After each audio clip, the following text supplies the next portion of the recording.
ನಮಸ್ಕಾರ. ಹುತ್ತ ಕರ್ನಾಟಕ ಬೀದರ್ ನ್ಯೂಸ್ ನೋಡಬಗೆ ಸ್ವಾಗತ. ನಾನು ಪ್ರಿಯಾಂಕಾ ಶ್ರೀಗುರು. ಬನ್ನಿ ಕ್ವಿಕ್ಕಾಗಿ ನೋಡೋಣ ಇಂದಿನ ಬೀದರ್ ಜಿಲ್ಲೆಯ ಪ್ರಮುಖ ಸುದ್ದಿಗಳು. ಬೀದರ್ ಜಿಲ್ಲೆಯಲ್ಲಿ ಮಾಜಿ ಮುಖ್ಯಮಂತ್ರಿ ಹಾಗೂ ಬಿಜೆಪಿ ನಾಯಕ ಬಸವರಾಜ ಬೊಮ್ಮಾಯಿ ಅವರು ಕಾಂಗ್ರೆಸ್ ಪಕ್ಷದ ವಿರುದ್ಧ ತೀವ್ರ ಹೇಳಿಕೆಯೊಂದನ್ನು ನೀಡಿದ್ದಾರೆ. ಕಾಂಗ್ರೆಸ್ ಪಕ್ಷವು ಮಹಾತ್ಮ ಗಾಂಧಿ ಅವರನ್ನ ಒಂದಲ್ಲ ಹಲವಾರು ಬಾರಿ ಕೊಲೆ ಮಾಡಿದೆ ಎಂದು ಅವರು ಆರೋಪ ಮಾಡಿದ್ದಾರೆ. ಇನ್ನು ಮಹಾತ್ಮ ಗಾಂಧಿ ಅವರು ಕಾಂಗ್ರೆಸ್ ಪಕ್ಷವನ್ನು ವಿಸರ್ಜನೆ ಮಾಡಲು ಸೂಚಿಸಿದ್ರು. ಆದರೆ ಜವಾಹರಲಾಲ್ ನೆಹರು ಅವರು ಆ ನಿರ್ಧಾರವನ್ನು ಜಾರಿಗೆ ತರುವುದಿಲ್ಲದೆ ಇದ್ರು. ಅದಾದ ನಂತರವೇ ಗಾಂಧಿ ಹತ್ಯೆ ಆಯಿತು ಎಂದು ಬೊಮ್ಮಾಯಿ ಹೇಳಿದ್ದಾರೆ. ಇದಲ್ಲದೆ ತುರ್ತು ಪರಿಸ್ಥಿತಿ ಜಾರಿಗೊಳಿಸುವ ಮೂಲಕ ಮತ್ತೊಮ್ಮೆ ಗಾಂಧಿಯ ಮೌಲ್ಯಗಳನ್ನು ಕೊಂದಿದ್ದಾರೆ ಎಂದು ಕಾಂಗ್ರೆಸ್ ವಿರುದ್ಧ ಆರೋಪ ಮಾಡಿದ್ದಾರೆ. ಗಾಂಧಿ ವಿಚಾರಧಾರೆಗೆ ವಿರುದ್ಧವಾಗಿ ಕಾಂಗ್ರೆಸ್ ಹಲವು ಬಾರಿ ಕಾರ್ಯನಿರ್ವಹಿಸಿದೆ ಎಂದು ಅವರು ತಿಳಿಸಿದರು. ಗಾಂಧಿ ಅವರು ಒಂದು ಬಾರಿ ಅಲ್ಲ ಹಲವಾರು ಬಾರಿ ಕೊಲೆ ಮಾಡಿದ್ದು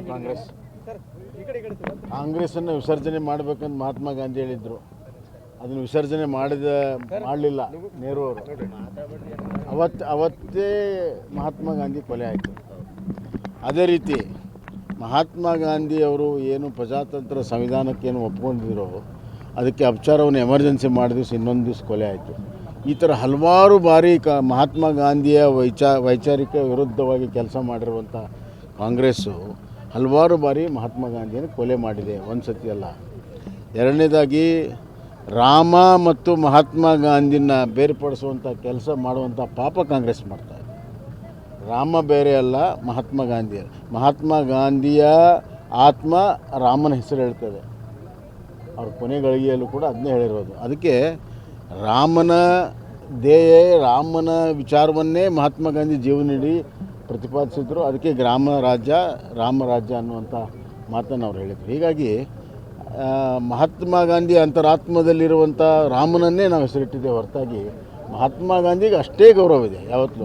ಮತ್ತು ಎರಡನೇದಾಗಿ ಇದನ್ನು ಜವಾಹರ್ ರೋಜ್ಗಾರ್ ಯೋಜನೆ ಚುನಾವಣೆ ಬಂದಾಗ ಮಹಾತ್ಮ ಗಾಂಧಿನ ಉಪಯೋಗ ಮಾಡಿದ್ದಾರೆ. ಅತ್ಯಂತ ರಾಜಕೀಯವಾಗಿ ದುರ್ಬಳಕೆ ಮಾಡಿರುವಂಥದ್ದು ಮಹಾತ್ಮ ಗಾಂಧಿ ಹೆಸರನ್ನು ಕಾಂಗ್ರೆಸ್ನವರು. ಮತ್ತು ಗಾಂಧಿ ಹೆಸರನ್ನು ಲಾಭ ಪಡೆದವ್ರು ಯಾರು? ಈಗ ಗಾಂಧಿ ಫ್ಯಾಮಿಲಿಯವರು. ಅದೆಲ್ಲಿ ಹೋಗ್ಬಿಡುತ್ತೆ ಅಂತ ಭಯ ಅವ್ರಿಗೆ. ಅಷ್ಟೇ ಕುರ್ಚಿ ರಾಜ್ಯದಲ್ಲಿ ಕಾಂಗ್ರೆಸ್ ಸರ್ಕಾರದೊಳಗೆ ಕುರ್ಚಿ ಕಿತ್ತಾಟ ಮಾತ್ರ ನಡೆಯುತ್ತಿದ್ದು ಯಾವುದೇ ಅಭಿವೃದ್ಧಿ ಕಾರ್ಯಗಳು ನಡೆಯುತ್ತಿಲ್ಲ ಎಂದು ಕೇಂದ್ರ ಸಚಿವೆ ಶೋಭಾ ಕರಂದ್ಲಾಜೆ ಆರೋಪ ಮಾಡಿದ್ದಾರೆ. ಅವರು ಬೀದರ್ನಲ್ಲಿ ಮಾಧ್ಯಮಗಳಿಗೆ ಪ್ರತಿಕ್ರಿಯೆ ನೀಡಿದರು. ಇನ್ನು ಡಿಕೆ ಶಿವಕುಮಾರ್ ಮುಖ್ಯಮಂತ್ರಿ ಆಗಬೇಕಾ ಅಥವಾ ಸಿದ್ದರಾಮಯ್ಯ ಮುಂದುವರಿಯಬೇಕಾ ಎಂಬ ವಿಚಾರದಲ್ಲಿ ಕಾಂಗ್ರೆಸ್ ಒಳಗೆ ಚರ್ಚೆ ನಡೆಯುತ್ತಿದೆ. ಸರ್ಕಾರದ ವೈಫಲ್ಯದಿಂದ ಜನರ ಗಮನ ಬೇರೆಡೆ ತಿರುಗಿಸಲು ಕಾಂಗ್ರೆಸ್ ಸರ್ಕಾರ ಹಲವು ಅಸ್ತ್ರಗಳನ್ನು ಕೂಡ ಬಳಸುತ್ತಿದೆ. ಅದರಲ್ಲೂ ಕೂಡ ದ್ವೇಷ ಭಾಷಣ ತಡೆ ಕಾಯ್ದೆಯೂ ಕೂಡ ಒಂದಾಗಿದೆ ಎಂದು ಶೋಭಾ ಕರಂದ್ಲಾಜೆ ಹೇಳಿದ್ದಾರೆ. ಈ ಕಾಯ್ದೆಯ ಮೂಲಕ ವಿರೋಧ ಪಕ್ಷಗಳ ಬಾಯಿ ಮುಚ್ಚಿಸಲು ಕಾಂಗ್ರೆಸ್ ವ್ಯವಸ್ಥಿತ ಷಡ್ಯಂತ್ರ ನಡೆಸುತ್ತಿದೆ. ಕಾಂಗ್ರೆಸ್ ಸರ್ಕಾರದ ವಿರುದ್ಧ ಮಾತನಾಡಬಾರದು ಎಂಬ ಉದ್ದೇಶದಿಂದ ಈ ಕ್ರಮ ಕೈಗೊಳ್ಳಲಾಗಿದೆ ಎಂದು ಅವರು ಆರೋಪ ಮಾಡಿದ್ದಾರೆ. ಮಂತ್ರಿ ಆಗ್ಬೇಕಾ ಇಲ್ಲ ಸಿದ್ದರಾಮಯ್ಯನವರು ಉಳ್ಕೋಬೇಕಾ ಅನ್ನೋದ್ರಲ್ಲಿ ಇಲ್ಲಿ ಚರ್ಚೆ ನಡೀತಾ ಇದೆ. ಪ್ರತಿನಿತ್ಯ ಕುರ್ಚಿಯ ಕಾದಾಟ ಬಿಟ್ರೆ ಅಭಿವೃದ್ಧಿ ಕೆಲಸದ ಅದಕ್ಕಾಗಿ ಈ ವಿಷಯವನ್ನ ಡಿವಿಯೇಷನ್ ಮಾಡೋದಕ್ಕೆ ಹಲವಾರು ಅಸ್ತ್ರಗಳನ್ನು ಅವರು ಉಪಯೋಗ ಮಾಡ್ತಿದ್ದಾರೆ. ಅದರಲ್ಲಿ ಹೇಟ್ ಬಿಲ್ ಸ್ಪೀಚ್, ದ್ವೇಷ ಭಾಷಣ ತಡೆ ಕಾಯ್ದೆ ಕೂಡ ಒಂದು. ನನಗೆ ಅನಿಸುತ್ತೆ ಇದೆಲ್ಲವೂ ಕೂಡ ರಾಜ್ಯದ ಜನರ ಗಮನವನ್ನು ಬೇರೆ ಕಡೆ ಸೆಳೆಯೋದಕ್ಕೆ ಒಂದು ವ್ಯವಸ್ಥಿತ ಷಡ್ಯಂತ್ರ ಮತ್ತು ನಮ್ಮೆಲ್ಲರ ಬಾಯಿ ಮುಚ್ಚಿಸೋಕ್ಕೆ ಒಂದು ವ್ಯವಸ್ಥಿತ ಷಡ್ಯಂತ್ರ. ಕಾಂಗ್ರೆಸ್ ಸರ್ಕಾರದ ವಿರುದ್ಧ ಮಾತಾಡಬಾರ್ದು. ಕಾಂಗ್ರೆಸ್ ಸರ್ಕಾರದ ವಿರುದ್ಧ ಯಾರೋ ಸೋಷಲ್ ಮೀಡಿಯಾದಲ್ಲಿ ಬರೀಬಾರ್ದು. ಯಾವುದೇ ಮಾಧ್ಯಮದವರು ಮಾತಾಡಬಾರ್ದು. ಇದು ಅವರ ವ್ಯವಸ್ಥಿತ ಷಡ್ಯಂತ್ರ. ಅದಕ್ಕಾಗಿ ಕಾಂಗ್ರೆಸ್ ಸರ್ಕಾರ ಇವತ್ತು ಎಲ್ಲ ರೀತಿಯಲ್ಲಿ ಫೇಲ್ಯೂರ್ ಆಗಿದೆ. ಅದನ್ನು ಅವರು ಎತ್ತಿ ತೋರಿಸ್ತಾ ಇದ್ದಾರೆ. ಕುರ್ಚಿ ಕಾದಾಟ ಮುಂದುವರೆದಿದೆ. ಎಲ್ಲರೂ ಮುಖ್ಯಮಂತ್ರಿ ಆಗಬೇಕು, ಕಾಂಗ್ರೆಸ್ಸಲ್ಲಿ ಎಲ್ಲರೂ ರಾಜ್ಯದ ಅಧ್ಯಕ್ಷರಾಗಬೇಕು, ಎಲ್ಲರಿಗೂ ಅಧಿಕಾರ ಬೇಕು. ಯಾರನ್ನು ಇಳಿಸಬೇಕು, ಯಾರನ್ನು ಉರುಳಿಸಬೇಕು, ಯಾರ ಕುರ್ಚಿ ಏರಬೇಕು, ಇದರ ಚರ್ಚೆ ಮಾತ್ರ ಕರ್ನಾಟಕದಲ್ಲಿ ನಡೀತಾ ಇರೋದು. ನೀವು ಬೆಳಗಾಮಲ್ಲಿ ಅಧಿವೇಶನ ಮಾಡಿದ್ರಿ, ಯಾವ ಪುರುಷಾರ್ಥಕ್ಕೆ? ಉತ್ತರ ಕರ್ನಾಟಕದ ಬಗ್ಗೆ ಚರ್ಚೆ ಮಾಡ್ತೀವಿ ಅಂತ ಅಂದ್ರಿ. ನೀವು ತಂದಿರೋದು ಹೇಟ್ ಬಿಲ್, ದ್ವೇಷ ಭಾಷಣದ ತಡೆ ಕಾಯಿದೆ. ಅದು ಬಿಟ್ಟು ಏನು ಮಾಡಿದ್ರಿ? ಉತ್ತರ ಕರ್ನಾಟಕಕ್ಕೂ ನ್ಯಾಯ ಕೊಡಲ್ಲ, ಕರ್ನಾಟಕಕ್ಕೂ ನ್ಯಾಯ ಕೊಡಲ್ಲ, ಬೆಂಗಳೂರಿಗೂ ನ್ಯಾಯ ಕೊಡಲ್ಲ, ಯಾರಿಗೂ ನೀವು ನ್ಯಾಯ ಕೊಡಲ್ಲ. ಬರೀ ಕುರ್ಚಿ ಯಾರು ಉಳಿಸ್ಬೇಕು ಅಳಿಸ್ಬೇಕು ಇದನ್ನೇ ಚರ್ಚೆ ಮಾಡ್ತಾ ಇದ್ದೀರಿ. ಒಂದು ಕಡೆ ಪರಮೇಶ್ವರ್ ಅವರು ಮುಖ್ಯಮಂತ್ರಿ ಆಗಬೇಕು, ಇನ್ನೊಂದು ಕಡೆ ಖರ್ಗೆ ಅವರು ಆಗಬೇಕು, ಮತ್ತೊಂದು ಕಡೆ ಡಿ ಕೆ ಶಿವಕುಮಾರ್ ಆಗಬೇಕು, ಸಿದ್ದರಾಮಯ್ಯನವರು ಉಳಿಸ್ಕೋಬೇಕು. ಬೀದರ್ ಜಿಲ್ಲೆಯ ಬಸವಕಲ್ಯಾಣ ತಾಲೂಕಿನ ಬಂದೆ ನವಾಜ್ ವಾಡಿ ಬಳಿ ನಿನ್ನೆ ನಡೆದ ರಸ್ತೆ ಅಪಘಾತದಲ್ಲಿ ಓರ್ವ ಸ್ಥಳದಲ್ಲಿಯೇ ಸಾವನ್ನಪ್ಪಿದ್ರು. ಇನ್ನು ಹಾರಕೋಡು ಗ್ರಾಮದ ಪಂಜಣ ಹುಲಿಯಪ್ಪ ಪೂಜಾರಿ ಮೃತ ದುರ್ದೈವಿಯಾಗಿದ್ರು. ಇನ್ನು ಆಂಬ್ಯುಲೆನ್ಸ್ ಬೇಗ ಬಂದಿದ್ರೆ ಅವರ ಜೀವ ಉಳಿಯುತ್ತಿತ್ತು. ಆಂಬ್ಯುಲೆನ್ಸ್ ಸರಿಯಾದ ಸಮಯಕ್ಕೆ ಬಾರದ ಕಾರಣ ಓರ್ವ ವ್ಯಕ್ತಿ ಸಾವನ್ನಪ್ಪಿದ್ದಾನೆ ಎಂದು ಅಪಘಾತ ಸ್ಥಳದಲ್ಲಿದ್ದ ಸಾರ್ವಜನಿಕರು ಪೊಲೀಸರ ಮುಂದೆ ಆಕ್ರೋಶ ವ್ಯಕ್ತಪಡಿಸಿದ್ದಾರೆ. ಇನ್ನು ಅಪಘಾತ ಸಂಭವಿಸಿ 2 ಗಂಟೆಗಳ ನಂತರ ಆಂಬ್ಯುಲೆನ್ಸ್ ಬಂದಿದೆ. ಹಲವು ಬಾರಿ ಕರೆ ಮಾಡಿದರೂ ಕೂಡ ಸರಿಯಾಗಿ ಸ್ಪಂದನೆ ನೀಡಿದೆ. ಆಂಬ್ಯುಲೆನ್ಸ್ ತಡವಾಗಿ ಬಂದಿದೆ ಎಂದು ಸಾರ್ವಜನಿಕರು ತಮ್ಮ ಆಕ್ರೋಶ ಹೊರಪಡಿಸಿದ್ದಾರೆ.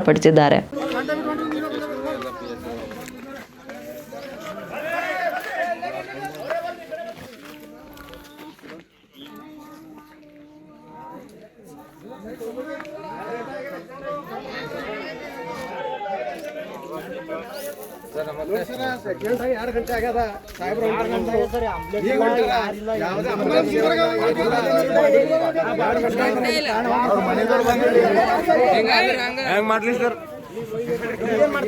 15 ಮಿನಿಟ್ ಜೀವ ಐತ್ರಿ ಬಾಡಿ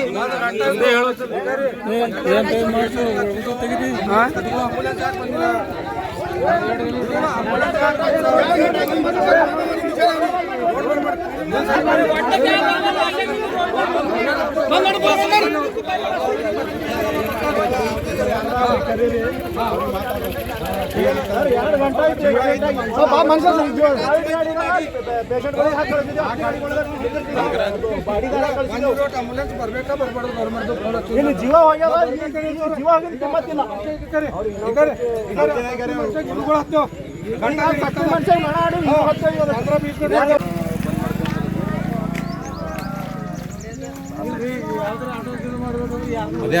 ಸರ್ ಆಂಬುಲೆನ್ಸ್ ಫೋನ್ ಹಚ್ರಿ ಯಾರು ಭೀ ಅಲ್ಲೋ ಹೆವೆ ಮೇಲೆ ಹಾಕೊಂಡು ಹೋಗ್ರಿ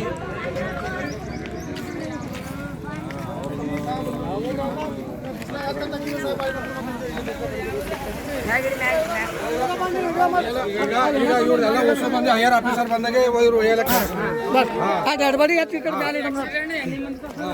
ಈಗ ಅವ್ರದ್ದು ಹೈಯರ್ ಆಫೀಸರ್ ಬಂದಾಗೆ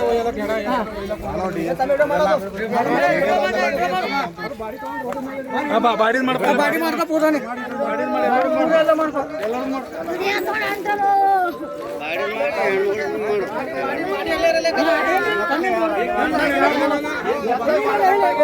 ಬಾಡಿ ಮ್ಯಾಲ್ ತಂದ್ರೆ ಕಾನೂನು ಕಾಣ್ಕೊಂಡಂಗತ್ತು ಬಾಡಿ ಮುಟ್ಕೊಳ್ರಿ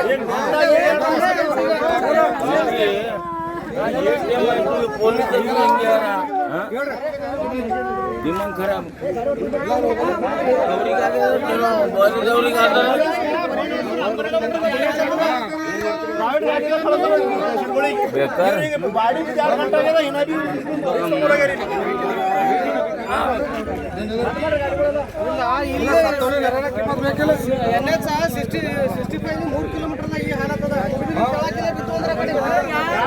ಹಳ್ಳಿ ಲೆವೆಲ್ ಬಿತ್ತು ನಾವೆಲ್ಲಿ ಹೋಗ್ಬೇಕು ಪೂರಾ ಸತ್ರಿ ನೋಡಲ್ಲ ಆರ್ಮಿ ಬಂದು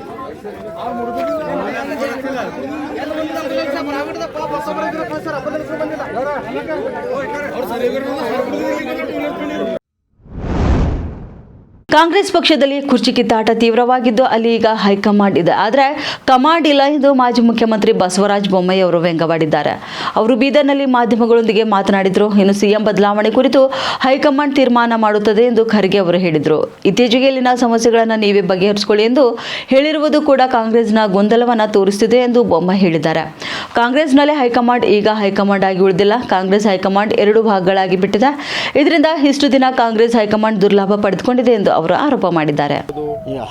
ನನ್ನ ಪ್ರಕಾರ ಈಗ ಹೈಕಮಾಂಡಲ್ಲಿ ಬರೀ ಹೈ ಇದೆ, ಕಮಾಂಡ್ ಇಲ್ಲ.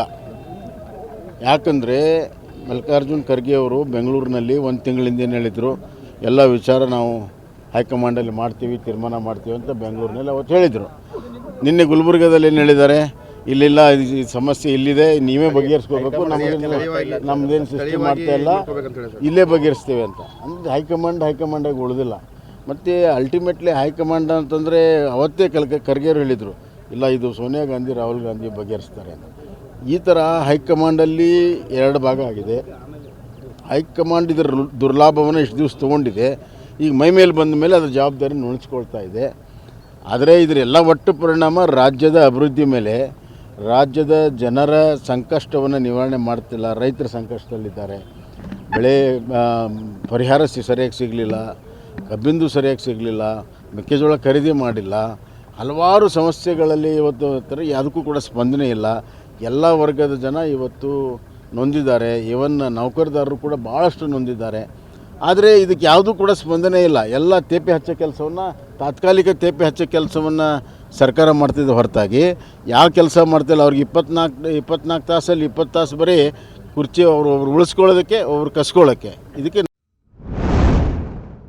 ಔರಾದ್ ಶಾಸಕ ಪ್ರಭು ಬಿ ಚೌಹಾಣ್ ಅವರು ತಮ್ಮ ಕ್ಷೇತ್ರದಾದ್ಯಂತ ಗ್ರಾಮ ಸಂಚಾರ ಆರಂಭಿಸಿದ್ದು, ನಿನ್ನೆ ಚಿಂತಾಕಿ ಹೋಬಳಿ ವ್ಯಾಪ್ತಿಯ ವಿವಿಧ ಗ್ರಾಮಗಳಲ್ಲಿ ಸಂಚಾರ ನಡೆಸಿ ಸಾರ್ವಜನಿಕರ ಅಹವಾಲುಗಳನ್ನು ಆಲಿಸಿದರು. ಇನ್ನು ಸರ್ಕಾರಿ ಶಾಲೆ ಒಂದಕ್ಕೆ ತೆರಳಿದ ಶಾಸಕರು ಶಾಲೆಗಳಲ್ಲಿ ಮಕ್ಕಳ ಕೊರತೆಯನ್ನು ಕಂಡು ಬೇಸರ ಕೂಡ ವ್ಯಕ್ತಪಡಿಸಿದ್ದಾರೆ. ಬಡ ಮಕ್ಕಳಿಗೆ ಉತ್ತಮ ಶಿಕ್ಷಣ ನೀಡಬೇಕೆಂಬ ಉದ್ದೇಶದಿಂದ ಸರ್ಕಾರಿ ಶಾಲೆಗಳಿಗೆ ಪ್ರತಿ ವರ್ಷ ಕೋಟ್ಯಾಂತರ ಹಣ ಖರ್ಚು ಮಾಡಲಾಗುತ್ತದೆ. ಆದರೆ ಶಾಲೆಗಳಲ್ಲಿ ಮಕ್ಕಳು ಇಲ್ಲದೆ ಇರುವುದು ಉತ್ತಮ ಬೆಳವಣಿಗೆಯಲ್ಲ. ಒಂದು ತರಗತಿಯಲ್ಲಿ 3 ರಿಂದ 4 ವಿದ್ಯಾರ್ಥಿಗಳು ಮಾತ್ರ ಇರುವುದು ಶಿಕ್ಷಕರು ಮತ್ತು ಇಲಾಖೆ ಅಧಿಕಾರಿಗಳ ನಿರ್ಲಕ್ಷ್ಯವನ್ನು ಎತ್ತಿ ತೋರಿಸುತ್ತಿದೆ. ಇನ್ನು ಶಾಲೆಗಳಲ್ಲಿ ವಿದ್ಯಾರ್ಥಿಗಳ ಸಂಖ್ಯೆ ಇದ್ದರೆ ಮಾತ್ರ ಶಾಲೆಗಳು ಉಳಿಯಲು ಸಾಧ್ಯ. ಹಾಗಾಗಿ ಮುಖ್ಯ ಗುರುಗಳು ಮಕ್ಕಳ ದಾಖಲಾತಿಯತ್ತ ಹೆಚ್ಚಿನ ಗಮನ ಹರಿಸಬೇಕು ಎಂದು ಅವರು ತಿಳಿಸಿದ್ದಾರೆ.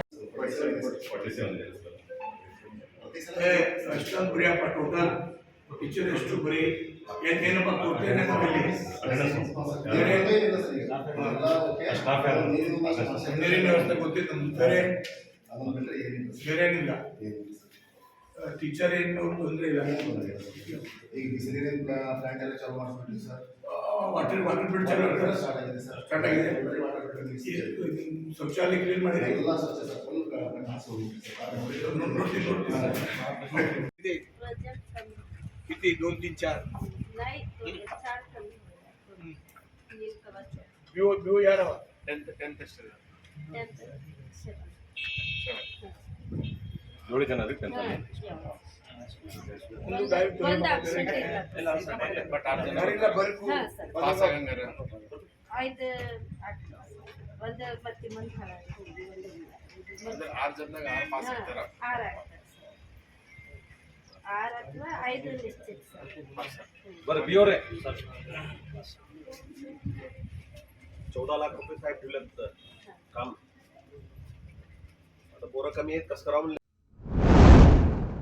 ಕನ್ನಡ ಸಾಹಿತ್ಯ ಪರಿಷತ್ತು ಭಾಲ್ಕೆ ಹಾಗೂ ನಿರ್ಮಲಾ ಕ್ರಿಯೇಟಿವ್ ಸ್ಟಡೀಸ್ PU ಕಾಲೇಜಿನ ಸಂಯುಕ್ತಾಶ್ರಯದಲ್ಲಿ ಡಾಕ್ಟರ್ ಚನ್ನಬಸವ ಪಟ್ಟದೇವರ 136ನೇ ಜಯಂತ್ಯೋತ್ಸವವನ್ನು ಭಕ್ತಿ ಭಾವದಿಂದ ಆಚರಣೆ ಮಾಡಲಾಯಿತು. ಕ್ಷೇತ್ರ ಶಿಕ್ಷಣಾಧಿಕಾರಿ CG ಹಳ್ಳದ್ ಕಾರ್ಯಕ್ರಮ ಉದ್ಘಾಟಿಸಿ ಮಾತನಾಡಿ, ಪರಮ ಪೂಜ್ಯರ ಆದರ್ಶಗಳನ್ನು ಪ್ರತಿಯೊಬ್ಬರು ಜೀವನದಲ್ಲಿ ಅಳವಡಿಸಿಕೊಳ್ಳಬೇಕು. ಇಂದಿನ ವಿದ್ಯಾರ್ಥಿಗಳು ಗುರು ಹಿರಿಯರ ತಂದೆ ತಾಯಿಯಂದರಿಗೆ ಗೌರವ ನೀಡುವ ಗುಣವನ್ನು ಬೆಳೆಸಿಕೊಳ್ಳಬೇಕು ಎಂದು ಕರೆ ನೀಡಿದರು. ಇನ್ನು ಸಾಹಿತ್ಯ ರಾಜು B ಜುಬ್ರಿ ಅವರು ಕಾಯಕ ಪರಂಪರೆಯ ಪ್ರತೀಕವಾಗಿದ್ದ ಕನ್ನಡದ ಸಂತ ಪರಮ ಪೂಜ್ಯ ಡಾಕ್ಟರ್ ಚನ್ನಬಸವ ಪಟ್ಟದೇವರ ಕುರಿತು ವಿಶೇಷ ಉಪನ್ಯಾಸ ನೀಡಿದರು. ನಡೆದಾಡುವಂತ ಭೂಮಿಯಲ್ಲಿ ನನಗೆ ಕೆಲಸ ಮಾಡ್ಲಿಕ್ಕೆ ಅವಕಾಶ ಸಿಕ್ಕಾದಲ್ಲ ಅಂತ ತಿಳ್ಕೊಂಡು ಭೂಮಿ ನಮಸ್ಕಾರ ಮಾಡಿ ಬಸ್ ಕಲ್ಯಾಣಕ್ಕೆ ಬರ್ತಿದ್ರು. ಅಂದ್ರೆ ಏನು ಅಂತಂದ್ರೆ ನನ್ನ ಮನವಿ ಏನಂತಂದ್ರೆ, ತಂದೆ ತಾಯಿಗಳನ್ನ ಮತ್ತು ನಿಮಗೆ ಕಲಿಸಿದಂತ ಗುರುಗಳನ್ನ, ಪ್ರೈಮರಿ ಇರ್ಬೋದು, ಹೈಸ್ಕೂಲ್ ಇರ್ಬೋದು, ಡಿಗ್ರಿ ಇರ್ಬೋದು, PG ಇರ್ಬೋದು, UG ಇರ್ಬೋದು, ಯಾರು ಕಲಿಸಿರ್ತಾರೆ ಅವ್ರಿಗೆ ನಾವು ಋಣಿಯಾಗಿರ್ಬೇಕು. ಅವರನ್ನ ಗೌರವಿಸುವಂತ ಗುಣ ಇರ್ಬೇಕು. ಎಷ್ಟೋ ಕಡೆ ನೋಡ್ತೇವೆ, ಟೀಚರ್ ಬಂದ್ರು ಎದ್ದು ಸೀಟ್ ಕೊಡಲ್ಲ. ನಮ್ಮ ಮಕ್ಕಳು ಹೆಂಗ್ ಬಂದದ, ಎಲ್ಲಿ ಬಂದದ ನಮ್ಮ ಸಂಸ್ಕೃತಿ ಸಂಸ್ಕಾರ, ಎಲ್ಲಿ ಹೋಗ್ಯದ? ಗುರು ಹಿರಿಯರು ಬಂದಾಗ ಅವರನ್ನು ಗೌರವಿಸುವಂಥದ್ದು, ಸತ್ಕರಿಸುವಂತ ಗುಣ ನಮ್ಮಲ್ಲಿ ಬರ್ಬೇಕಾಗ್ತದೆ. ಮನೆಗೆ ಯಾರೇ ಬರಲಿ, ನಮ್ಮ ಶತ್ರುನೇ ಬರಲಿ, ಅವರಿಗೆ ಸತ್ಕರಿಸುವಂಥದ್ದು ನಮ್ಮಲ್ಲಿ ಬರ್ಬೇಕು. ಅಂದಾಗ ಮಾತ್ರ ಮಾನವೀಯ ಮೌಲ್ಯಗಳು ಅದಾವ ಅಂತ. ನಮ್ಮ ಭಾರತ ದೇಶದಲ್ಲಿ ಇರ್ತಕ್ಕಂಥ ಎಲ್ಲ ರಾಮ ಮಂದಿರ ಎಲ್ಲಿ ಕಟ್ಲಿಕ್ಕತ್ತಾರ, ರಾಮ ಫಾರಿನ್ ದವ್ರು ಇವತ್ತು ಏನ್ ಮಾಡ್ಲಿಕ್ಕತ್ತಾರ ಅಂದ್ರೆ ರಿಸರ್ಚ್ ಮಾಡ್ಲಿಕ್ಕೆ ಹೊಂಟಾರ. ಈಗ ನೋಡ್ರಿ, ಎಲ್ಲಿ ಹಂಪಿಯಲ್ಲಿ ನೋಡ್ರಿ. ಭಾಲ್ಕೆ ತಾಲೂಕಿನ ಭಾತಂಬ್ರ ಗ್ರಾಮದ ಜಗದ್ಗುರು ನಿರಂಜನ ಸಂಸ್ಥಾನ ಮಠದ ಉತ್ತರಾಧಿಕಾರಿಯಾದ ಡಾಕ್ಟರ್ ಗುರುಬಸವ ದೇಶಿಕರ ಪಟ್ಟಾಭಿಷೇಕದ ನಿಮಿತ್ತ ಹಮ್ಮಿಕೊಳ್ಳಲಾದ ಬಸವ ದರ್ಶನ ಪ್ರವಚನ ಕಾರ್ಯಕ್ರಮವನ್ನು ಬೀದರ್ ಜಿಲ್ಲಾ ಉಸ್ತುವಾರಿ ಸಚಿವ ಈಶ್ವರ್ B ಖಂಡ್ರೆ ಅವರು ಉದ್ಘಾಟಿಸಿ ಮಾತನಾಡಿದ್ದಾರೆ. ಇನ್ನು ಕಾರ್ಯಕ್ರಮದಲ್ಲಿ ಜಗದ್ಗುರು ಶಿವಯೋಗೀಶ್ವರ ಸ್ವಾಮೀಜಿ ಅವರು ದಿವ್ಯ ಸಾನ್ನಿಧ್ಯ ವಹಿಸಿ ಆಶೀರ್ವಚನ ನೀಡಿದರು. ಬಸವ ದರ್ಶನ ಪ್ರವಚನವು ಜನವರಿ 22ರವರೆಗೆ ಪ್ರತಿದಿನ ಸಂಜೆ 6 ಗಂಟೆಯಿಂದ 8 ಗಂಟೆಯವರೆಗೆ ನಡೆಯಲಿದ್ದು, ಹೆಚ್ಚಿನ ಸಂಖ್ಯೆಯಲ್ಲಿ ಭಕ್ತರು ಭಾಗವಹಿಸಿ ಪ್ರವಚನ ಆಲಿಸುವಂತೆ ಅವರು ಮನವಿ ಮಾಡಿದ್ದಾರೆ. ಈ ಕಾರ್ಯಕ್ರಮ 23, 24, 25ನೇ ಜನವರಿಗೆ ಮಾಡಬೇಕು ಅಂತ ಹೇಳಿ ತೀರ್ಮಾನ ಮಾಡಿದ್ದಾರೆ. ಈ ಕಾರ್ಯಕ್ರಮದ ನಿಮಿತ್ತ ಈ ಒಂದು ಬಸವ ದರ್ಶನ ಪ್ರವಚನ ಒಂದು ನಮಗೆಲ್ಲ ಗೊತ್ತಿದೆ. ಪೂಜ್ಯ ಶಿವಯೋಗೇಶ್ವರ ಮಹಾಸ್ವಾಮಿಗಳು ತಮ್ಮ ಜೀವನ ಪರ್ಯಂತ ಸಮಾಜಕ್ಕಾಗಿ ತಮ್ಮನ್ನು ತಾವು ಸಮರ್ಪಣೆ ಮಾಡಿಕೊಂಡು ಧಾರ್ಮಿಕ ಜಾಗೃತಿ ಮೂಡಿಸಲಿಕ್ಕೆ ಬಸವ ಪ್ರಚಾರ ಪ್ರಸಾರ ಅದರ ಜೊತೆಯಲ್ಲಿ ಎಲ್ಲ ಭಕ್ತರು ಯಾವ ರೀತಿಯಲ್ಲಿ ನಮ್ಮ ಬದುಕನ್ನು ಬೆಳೆಸಬೇಕು ಅನ್ನೋದ್ರ ಬಗ್ಗೆ ಇವತ್ತು ಇಡೀ ನಾಡಿನಾದ್ಯಂತ ಸುತ್ತಾಡಿ ಪ್ರವಚನ ಹೇಳಿದ್ದಾರೆ, ಮಾರ್ಗದರ್ಶನ ಮಾಡಿದ್ದಾರೆ, ಆಶೀರ್ವಚನ ಮಾಡಿದ್ದಾರೆ. ನಮ್ಮೆಲ್ಲರಿಗೆ ಅತ್ಯಂತ ಆತ್ಮೀಯರು, ನಂಬಿಕೊಂಡಂತಹ ಭಕ್ತರ ಸಮಸ್ಯೆಗಳನ್ನು ಬಗೆಹರಿಸಿದ್ದಾರೆ, ಬಡವರ ಕಣ್ಣೀರನ್ನು ಒರೆಸಿದ್ದಾರೆ. ನಮ್ಮ ಜನ ಸತ್ಪ್ರಜೆಗಳಾಗಬೇಕು, ಅವರಲ್ಲಿ ಧಾರ್ಮಿಕ ಜಾಗೃತಿ ಮೂಡಿಸಬೇಕು. ಅದರ ಮುಖಾಂತರ ಸಮಾಜದಲ್ಲಿ ಪರಿವರ್ತನೆ ಮಾಡಿ ಸುಂದರವಾದಂತಹ ಪ್ರಭುವಾದಂತಹ ಸಮಾಜ ನಿರ್ಮಾಣ ಮಾಡಬೇಕು ಅನ್ನುವಂಥ ರೀತಿಯಲ್ಲಿ ಪೂಜ್ಯರು ತಮ್ಮ ಜೀವನ ಪರ್ಯಂತ ಹೋರಾಟ ಮಾಡಿದ್ದಾರೆ. ಈ ಭಾಗದಲ್ಲಿ ಸಾಮಾಜಿಕ ಕ್ಷೇತ್ರದಲ್ಲಿ ಧಾರ್ಮಿಕ, ಆಧ್ಯಾತ್ಮಿಕ, ಸಾಂಸ್ಕೃತಿಕ ಎಲ್ಲ ಕ್ಷೇತ್ರಗಳಲ್ಲಿ ಬಹಳ ಅಪೂರ್ವವಾದಂತಹ ಒಂದು ಕೊಡುಗೆ ಇದೆ. ಕಾರ್ಯಕ್ರಮ ಪ್ರಾರಂಭ ಆಯಿತು. 50 ವರ್ಷದ ನಂತರ ಪಟ್ಟಾಭಿಷೇಕ ಆಗಬೇಕು. ಗೊತ್ತಾ? 75ನೇ ಇಸ್ವಿಯೊಳಗೆ 75ನೇ ಇಸ್ವಿಯೊಳಗೆ ಆದ ನಂತರ 25ನೇ ಇಸ್ವಿ ಬರೋಬ್ಬರಿ 50 ವರ್ಷ. 50 ವರ್ಷದ ಭಾಗ್ಯ ನೀವೆಲ್ಲರೂ ನೋಡ್ತಕ್ಕಂಥದ್ದು. ನೀವೆಲ್ಲರೂ ಭಾಗ್ಯಶಾಲಿಗಳಿದ್ದೀರಿ. ನಿಮ್ಮಷ್ಟು ಪುಣ್ಯಶಾಲಿ ಸುತ್ತಲೂ ಯಾವ ಗ್ರಾಮವೂ ಇಲ್ಲ. ಮತ್ತೊಬ್ಬರೇ ಒಂದು ದೊಡ್ಡ ಕಾರ್ಯಕ್ರಮ. ಇದು ಸಾಮಾನ್ಯ ಅಲ್ಲ. ಮತ್ತೆಲ್ಲ ನೆಂಟರಿಗೆ ಎಲ್ಲರಿಗೆ ಗೆಳೆಯರಿಗೆ ಎಲ್ಲರಿಗೂ ಸಂಬಂಧಿಕರಿಗೆ ಎಲ್ಲರಿಗೂ ಕರೆಸಿ ಒಳ್ಳೆ ರೀತಿಯಿಂದ ಕಾರ್ಯಕ್ರಮ ಮಾಡಬೇಕಾದದ್ದು ಬಹಳ ಮಹತ್ವ. ಈಗಾಗಲೇ ಮಂತ್ರಿಗಳಾಗಿರ್ತಕ್ಕಂಥ ಈಶ್ವರ್ ಖಂಡ್ರೆ ಅವರು ನಾವು ಕುತ್ಕೊಂಡು ಮಾತಾಡಿದೆವು. ಅಪ್ಪರೇ ಮಾತಂದ್ರ ಊರು ಬಹಳ ದೊಡ್ಡದ, ಜನನೂ ಬಹಳ ದೊಡ್ಡವರಾದ್ರು. ನಿಮ್ಮ ಪಟ್ಟಾಭಿಷೇಕ ಮಾಡಿದಾರ. ಆಮೇಲೆ ನಿಮ್ಮ 25 ವರ್ಷದ ರಜತ ಮಹೋತ್ಸವ, ಸ್ವರ್ಣ ಮಹೋತ್ಸವ, ಅಮೃತ ಮಹೋತ್ಸವ 3 ನೀವು ಮಾಡಿದ್ದೀರಿ. ಅವರಂದ್ರು ಎಲ್ಲ ರೀತಿಯಿಂದ ಸಮರ್ಥರು. ನಾನು ಬೆನ್ನಿಗೆ ನಿಲ್ತಾ ಇದ್ದೀನಿ, ಆದ್ರೆ ಇವರೆಲ್ಲರಿಗೆ ಕೆಲಸ ಒಪ್ಪಿಸ್ಕೊಡ್ರಿ. ಇದು ನೀವು ಮಾಡು, ಇದು ನೀವು ಮಾಡು, ಇದು ನೀವು ಎಲ್ಲ ಮಾಡಿ ಅಂತ ತಿಳಿದು ಅವ್ರಿಗೆ ಹೇಳಿ ಭಕ್ತರಿಂದ ಉಪಯೋಗ ತೆಗೆದುಕೊಂಡು ಒಳ್ಳೆ ಕಾರ್ಯಕ್ರಮ ಮತ್ತು ನಮ್ಮ ಮೇಲೆ ಬರ್ತೇನೆ ಕಾರ್ಯಕ್ರಮ ವ್ಯವಸ್ಥಿತ ರೀತಿಯಿಂದ ಸುಂದರವಾಗಿ ಭಾಳ ಚೆನ್ನಾಗಿ ಕಾರ್ಯಕ್ರಮ ಮಾಡೋಣ ಅಂತ ತಿಳ್ಕೊಂಡು ಅವರು ಆಶ್ವಾಸನೆಯನ್ನು ಕೊಟ್ಟಿರತಕ್ಕಂಥವರಾಗಿದ್ದಾರೆ. ಬೀದರ್ ಜಿಲ್ಲೆಯ ಬಸವಕಲ್ಯಾಣ ತಾಲೂಕಿನ ಬ್ಲಾಕ್ ಕಾಂಗ್ರೆಸ್ ವತಿಯಿಂದ ಮಹಾತ್ಮ ಗಾಂಧಿ ರಾಷ್ಟ್ರೀಯ ಗ್ರಾಮೀಣ ಉದ್ಯೋಗ ಖಾತ್ರಿ ಯೋಜನೆಯಿಂದ ರಾಷ್ಟ್ರಪಿತ ಮಹಾತ್ಮ ಗಾಂಧಿಯವರ ಹೆಸರನ್ನು ಬದಲಿಸಿ ಕೇಂದ್ರ ಸರ್ಕಾರದ ವಿರುದ್ಧ ಬಸವಕಲ್ಯಾಣ ನಗರದ ಅಂಬೇಡ್ಕರ್ ವೃತ್ತದಲ್ಲಿ ಪ್ರತಿಭಟನೆ ನಡೆಸಲಾಯಿತು. ಇನ್ನು ಪ್ರತಿಭಟನೆಯಲ್ಲಿ ಕೇಂದ್ರ ಸರ್ಕಾರದ ವಿರುದ್ಧ ಧಿಕ್ಕಾರ ಕೂಗಿದ್ರು. ಬಿಜೆಪಿ ಹಟಾವ್ ದೇಶ್ ಬಚಾವ್, ಮೋದಿ ಹಟಾವ್ ದೇಶ್ ಬಚಾವ್ ಎಂದು ಘೋಷಣೆ ಕೂಗಿದ್ರು. ನಂತರ ಮಾತನಾಡಿದ ಕಾಂಗ್ರೆಸ್ ನಾಯಕರು, ಕೇಂದ್ರ ಸರ್ಕಾರ ಕಾಂಗ್ರೆಸ್ ಪಕ್ಷ ಬಡವರಿಗಾಗಿ ತಂದಂತಹ ಮನೆರಗ ಯೋಜನೆ ಅಡಿಯಲ್ಲಿ ಅಭಿವೃದ್ಧಿ ತರುವ ಬದಲು ಮಹಾತ್ಮ ಗಾಂಧಿ ಅವರ ಹೆಸರು ಬದಲಾಯಿಸುವ ಮುಖಾಂತರ ದ್ವೇಷ ರಾಜಕೀಯ ಮಾಡುತ್ತಿದೆ. ಈ ಮೂಲಕ ಕಾಂಗ್ರೆಸ್ ನಾಯಕರ ಹೆಸರನ್ನು ನಿರ್ನಾಮ ಮಾಡಲು ಹೊರಟಿದೆ ಮತ್ತು ಕಾಂಗ್ರೆಸ್ ಪಕ್ಷವನ್ನು ಹತ್ತಿಕ್ಕುವ ಪ್ರಯತ್ನ ಮಾಡುತ್ತಿದೆ ಎಂದು ಆಕ್ರೋಶ ವ್ಯಕ್ತಪಡಿಸಿದ್ದಾರೆ. ಕಾಂಗ್ರೆಸ್ ಪಕ್ಷಕ್ಕೆ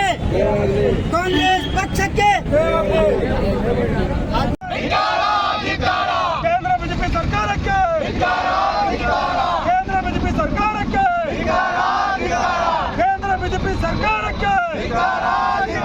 अरे मोदी तेरी तानाशाही नहीं चलेगी, अरे मोदी तेरी तानाशाही नहीं चलेगी. मोदी हटाओ देश बचाओ, मोदी हटाओ देश बचाओ, बीजेपी हटाओ देश बचाओ, बीजेपी हटाओ केंद्र सरकार के धिक्कारा. बात करेंगे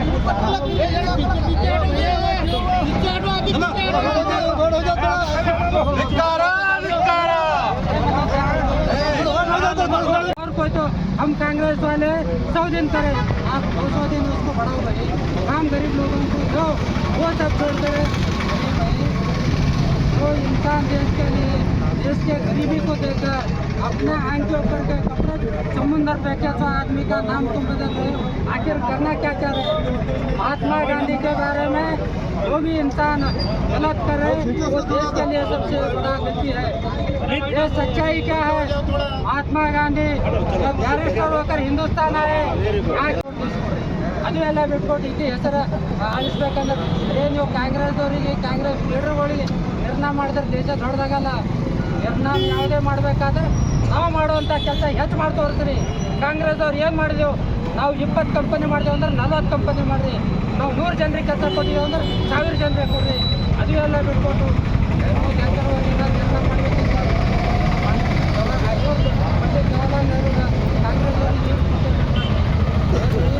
ಯಾವ ಜನ ಈ ದೇಶಕ್ಕೆ ಸ್ವತಂತ್ರ ಕೊಡೋದೆಲ್ಲ ಪ್ಲಾನ್ ಮಾಡೋಣ ಅಂಥವ್ರು ಮಾಡ್ಬೋದು ಸರ್.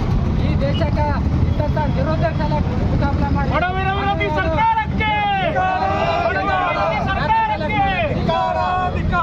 ಈ ಬಡ ಜನರು ಈ ದೇಶ ಜನ ನಿಮಗೆ ಅಧಿಕಾರ ಕೊಟ್ಟಾರ.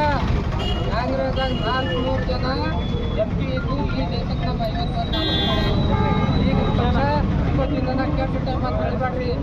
ಯಾವ ಮನುಷ್ಯ ಒಕ್ಕಲಿಗೆ ಪಕ್ಕನ ಅವ್ನು ಹೊಲ ಪಡೆಕ್ ಬಿದ್ದರೆ ಮರ್ದಿನ ಅದೇ ಹೊಲದಾಗ ಏನಪ್ಪ ಅಂದ್ರೆ 100 ಚೀಲ ಜೋಳ ಬೆಳೆತಾನ. ಈ ಕಾಂಗ್ರೆಸ್ ಒಂದಿನ ಪುನಃ ಅಧಿಕಾರದ ಬರ್ತದ. 50 ಜನ ಮೋದಿ ನಾವು ನೀವು ಉಡಲ್ಲ. ನಾವು ಒಬ್ಬ ಒಳ್ಳೆ ಮನುಷ್ಯ ಅನಿಸ್ಬೇಕು. ಕಾಂಗ್ರೆಸ್ ಅವ್ರು ಏನು ಕೆಲಸ ಮಾಡೋದಿಲ್ಲ. ಅವ್ರು ಚಲೋ ಕೊಡೋದು ಅಂದ್ರೆ ಅದಕ್ಕಿಂತ ನಾವು 100 ಕೊಡೋದು. ಮತ್ತೆ ಭಾರತ ಮಹಾತ್ಮ ಗಾಂಧಿ ಅವರು ಅವ್ರದ್ದೇನೋ ಒಂದು ಪ್ಲಾನ್ ಇದೆ ಅಂತ ಒಂದು ಬಸವ ಕಲ್ಯಾಣ ವಿಧಾನಸಭಾ ಕ್ಷೇತ್ರದ ಖಾನಾಪುರ ಕೆ ಗ್ರಾಮದ ಸರ್ಕಾರಿ ಹಿರಿಯ ಪ್ರಾಥಮಿಕ ಶಾಲೆಗೆ ಬಸವ ಕಲ್ಯಾಣ ಶಾಸಕ ಶರಣು ಸಲಗರ್ ಅವರು ಅಧಿಕಾರಿಗಳೊಂದಿಗೆ ಭೇಟಿ ನೀಡಿ ಸರ್ಕಾರಿ ಶಾಲೆಯ ಮಕ್ಕಳೊಂದಿಗೆ ಮಧ್ಯಾಹ್ನದ ಬಿಸಿ ಊಟವನ್ನು ಸೇವನೆ ಮಾಡಿದ್ದಾರೆ. ಶಾಸಕರು ಶಾಲೆಗೆ ಭೇಟಿ ನೀಡಿದ ಸಂದರ್ಭದಲ್ಲಿ ಮಕ್ಕಳು ಊಟ ಮಾಡುತ್ತಿದ್ದರು. ಇದೇ ವೇಳೆ ಮಕ್ಕಳೊಂದಿಗೆ ಊಟಕ್ಕೆ ಕುಳಿತ ಶಾಸಕರು ಊಟ ಹಾಗೂ ಶಾಲೆ ಬಗ್ಗೆ ಏನಾದರೂ ತೊಂದರೆಗಳಿದ್ದರೆ ಹೇಳಿ ಎಂದು ಮಕ್ಕಳೊಂದಿಗೆ ಮುಕ್ತವಾಗಿ ಮಾತನಾಡಿದರು. ಊಟದ ಸಮಯದಲ್ಲಿ ಮಕ್ಕಳಿಗೆ ಮೊಟ್ಟೆ ಬೇಕಾದವರಿಗೆ ಮೊಟ್ಟೆ ನೀಡಬೇಕು, ಇನ್ನು ಮೊಟ್ಟೆ ತಿನ್ನದವರಿಗೆ ಬಾಳೆಹಣ್ಣು ನೀಡಬೇಕೆಂದು ಅಡಿಗೆ ಸಿಬ್ಬಂದಿಗಳಿಗೆ ಸೂಚನೆ ನೀಡಿದರು. ಅನ್ನ ಬೇಳಿನ ನೋಡಮ್ಮ, ಅನ್ನ ಬೇಳಿ ಹಾಕ್ರವ, ಎಲ್ಲರಿಗೆ ಅನ್ನ ಬೇಳಿ ಬೆಸ್ಟ್ ಸೂಪರ್. ಚಾಲು ಮಾಡಿ ಊಟ ಎಲ್ಲ ಒಮ್ಮೆ ಚಾಲು ಮಾಡ್ತೀರಾ?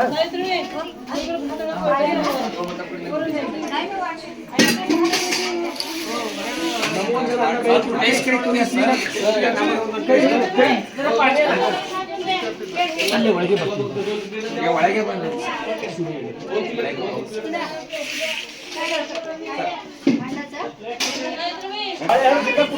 ಸರ್ ಒಂದು 10 ನಿಮಿಷ ಸರ್ಕಿಲ್ ಬಿಸಿ ಊಟ ಅದಾಗ ಜರ ಬಿಸಿ ಊಟ ಮಾಡ್ತಾರೆ ಸರ್. ಹಾಂ ಸರ್, ನಾ ಫೋನ್ ಮಾಡ್ತೀನಿ ಜಸ್ಟ್ ಮನೆ ಬೇಡ ಮನೆಗೆ 100% ಹೊಂಟಿದ್ದೇವೆ ಸರ್. ಈ ಕಡೆ ಅಲ್ಲ ಎಗ್ ಕೊಟ್ರಲ್ಲ, ಎಗ್ ಎಷ್ಟು ಮಂದಿ ತಿಂದಿರ್ ಕೈ ಎತ್ರಿ.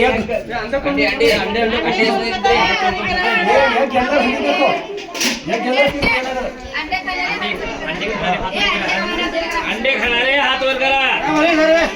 ಎಗ್ ತಿಂದಿರಲ್ಲ ಎಲ್ಲ एले ओम बाले करा तुला. हां आता खाली करा. एक दिवस अंडे किती केलं बडा बाले ಅಲ್ಲ ಎಗ್ ಯಾರು ತಿಂತಾರೆ ಎಗ್ ಅವ್ರಿಗೆ ತಿನ್ಬೇಕು. हां ಅಷ್ಟೇ ಕೊಡು. ಕೆಲವರು ತಿಂಬಲ್ಲ, ಅವ್ರಿಗೆ ಫೋರ್ಸ್ ಮಾಡೋದಿಲ್ಲ. ಫೋರ್ಸ್ ಮಾಡೋದು ಬೇಡ, ತಿಂಗಳಿಗೆ ಕಂಪಲ್ಸರಿ ಕೊಡು. ಹಾಂ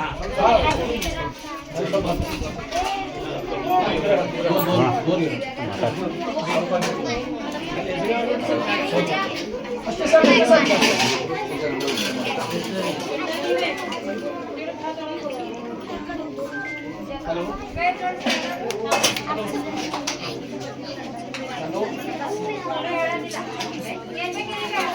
ಅನ್ನ ಸಾಂಬಾರ ಚಂದ ಮಾಡಿರಿ. ಹಾಂ चांगलं झालं. आणि जरा वडा काय सार आणि जरा वडा ಊಟ ಮಾಡಮ್ಮ. ಹಾಂ ಹೇಳ್ರ.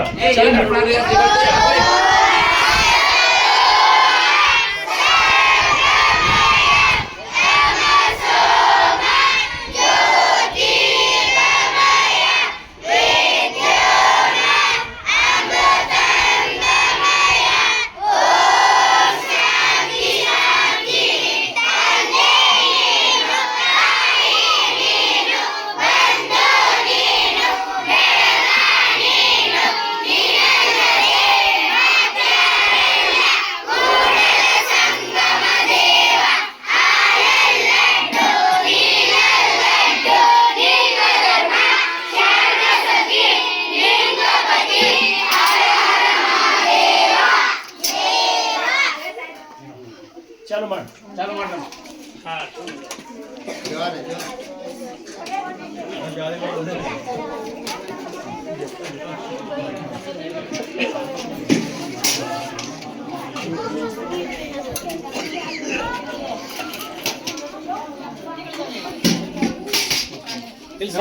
सारक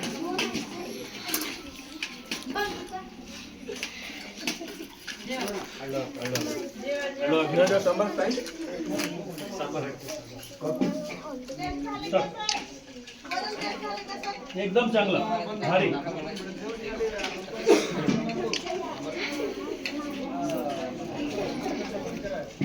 हे बाळेहಣ್ಣು ಬೇಕಾ ತತ್ತಿ ಬೇಕು ನಿಮಗೆ? ಬಾಳೆಹಣ್ಣು ಬೇಕಾ ತತ್ತಿ ಬೇಕು? ಎಗ್ ಬೇಕು? ಬೇಕಾ ಅಂತ ಅಂಡ ಬೈಬೇಕಾ? ಅವನಿಗೆ ಎಗ್ ಕೊಡ್ರವ, ಎಗ್ ಕೊಡ್ರಿ. ಯಾರಿಗೆ ಎಗ್ ಕೇಳ್ತಾರ ಕಂಪಲ್ಸರಿ ಕೊಡ್ಬೇಕು.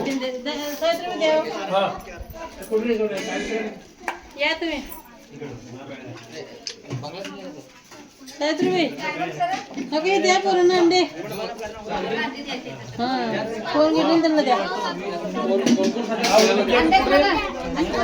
ಯಾರು ಎಗ್ ಬೇಕಾದ್ರೆ ಕೊಡ್ಬೇಕು ಅವ್ರಿಗೆ. ಆ ಪರವಳಿಗೆ ಯಾರಿಗೆ ಬೇಕು ಕೇಳಿ, ಅಂಡೆ ಬೇಕು ಕೊಡ್ರಿ. ಎಗ್ ನೀವು ಕೂಡ ತಪ್ಪಾಗಿಲ್ಲ, ಬಡ ಮಕ್ಕಳು ತಿನ್ಬೇಕು. ಕೂಡ ಎಗ್ ಕೊಡ್ರಿ ಎಲ್ಲ.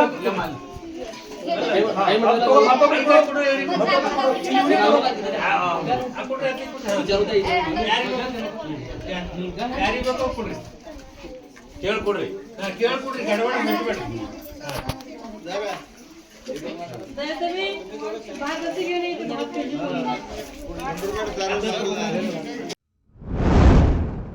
ಇವಾಗಿದ್ದು ಇಂದಿನ ಬೀದರ್ ಜಿಲ್ಲೆಯ ಪ್ರಮುಖ ಸುದ್ದಿಗಳು. ಮತ್ತೆ ಭೇಟಿಯಾಗೋಣ ಮುಂದಿನ ರೌಂಡಪ್ನಲ್ಲಿ. ನಮಸ್ಕಾರಗಳು.